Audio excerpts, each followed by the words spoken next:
was it? How was it? I watched it and maganda talaga. Ang daming genres. There is rom-com, there is dramatic scenes, there is funny. So, talagang maganda. Yeah, Ano role mo ron? Ano? Yun role ko. So, ako si Anastasia. She is a 18-year-old girl. She grew up sa Europe. Yes. And yung nanay niya, Pilipina, pero nahiwalay siya sa mom niya for 14 years.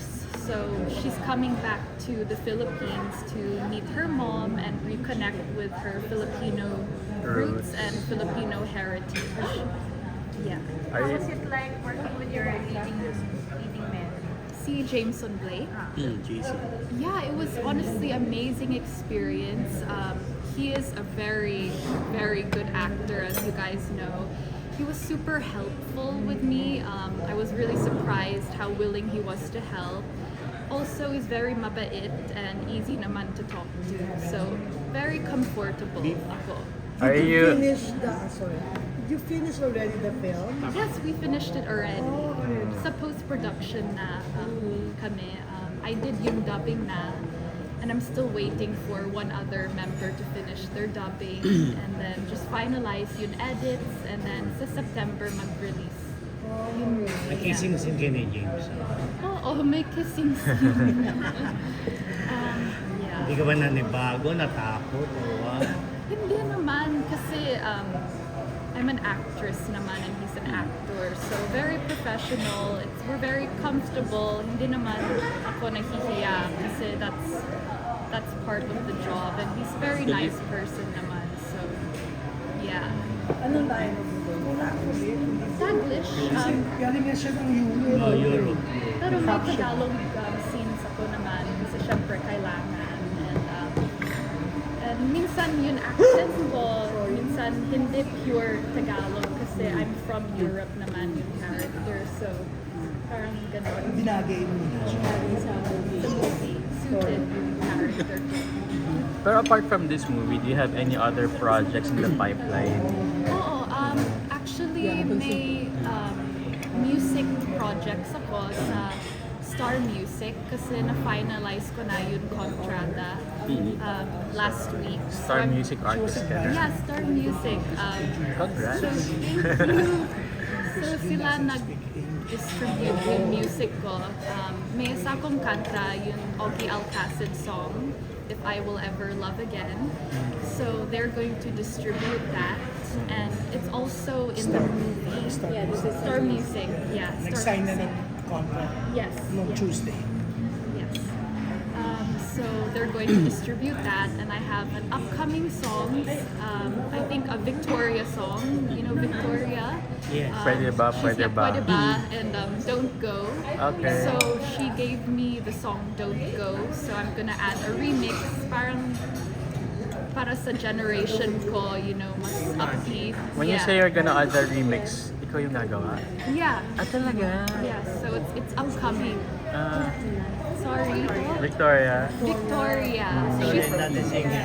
Yeah, she's under LVP as well with Pero Leo. lubos yun. I miss Leo so much. So basically, you're going to release puro mga single muna? Wala pang or EP or album?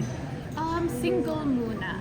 Yeah, so I finished the Ogie Alcacid song, If I Will Ever Love Again. Tapos yung Victoria song that's gonna release upcoming. And then may original song ako din that's coming. So excited ka na makita yung sarili mo on the big screen? Sorry po. Excited ka na to see yourself on the big Yeah, I'm screen? really excited talaga. I'm a bit nervous pero excited. Ano yung nahirapan ka dun sa meron bang eksena or Challenges?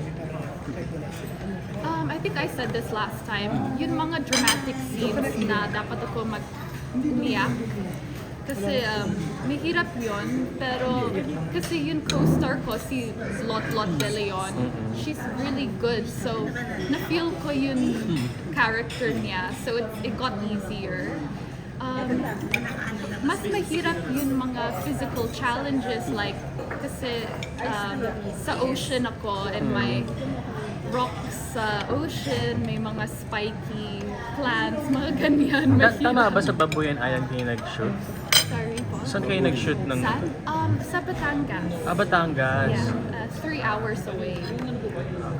Akala ko sa Babuyan Island. I know, kasi may Babuyan Island Yeah, dito. meron. Are you not changing the title? Changing?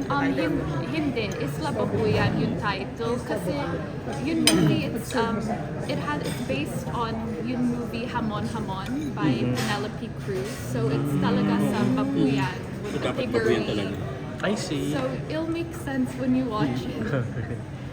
Do you have romantic scenes with your partner, leading man, Jameson? Oo, meron naman. Ulit. Huwag na kayo magreklamo para sa show ko yan. Ay. Dito lang yung magagamit yung video ngayon kasi merong South by Pagkane. Given the chance, sino pang gusto mong maka-work sa Philippines? Sorry. Sino pang gusto mong who do you want to work with sa Philippines among our stars here? Work with. Oo. Given the chance.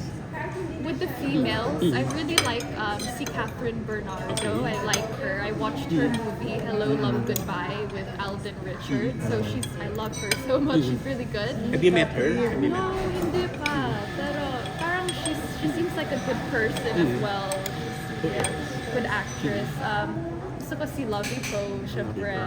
She's very versatile, classy woman. And yeah, that's it. Sa guys naman, So guys, hindi ko alam. si Alden. Si Alden. Kasi kasama si Catherine.